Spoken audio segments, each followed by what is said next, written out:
Ndi Uwiteka Imana yawe ivugana nawe uyu munsi wa none. Ni njye Mana ishyiraho abakomeye. Ni njye Mana iri hejuru y'ibiriho n'ibitari byabaho.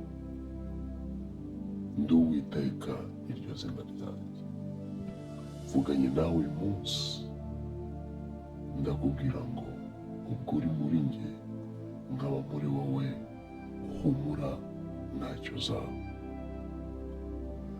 Nzakurwanirira, nzakuneshereza, nzagushyiriraho inzira uzacamo kandi ugatsinda.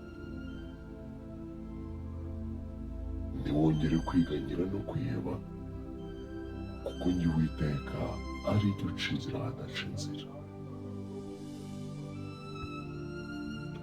Ndi Uwiteka ujya urema ibitariho bikabaho. Mvuganye n'ubuzima bwawe, nubwo ubona nta buryo nta n'inzira zihari, ariko ndacyafite inzira zawe. Nzakugirira neza, nzakugenda imbere, ntacyo uzamburana. Ndi muri wowe kandi ndakomeye. Ndakubwira yuko ndi Imana yawe. Humura, shikama. Ndi Imana ifite imbaraga.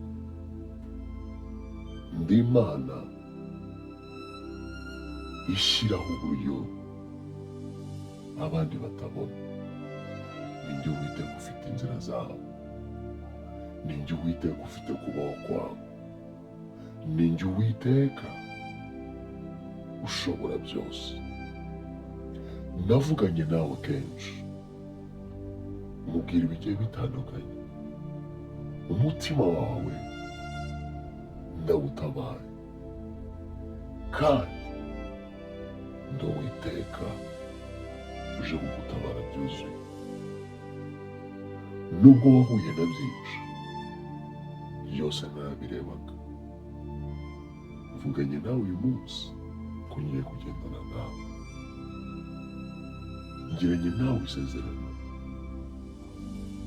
ko nje kukurwanirira. Umutima wawe nutuze, hitsa umutima mu nda.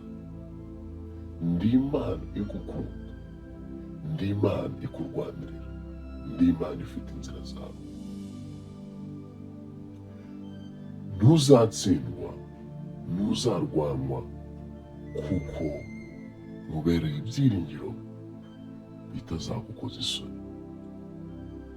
Benshi uzabona batsindwa, ariko uzambona muneshereza, kuko ndi Imana yawe.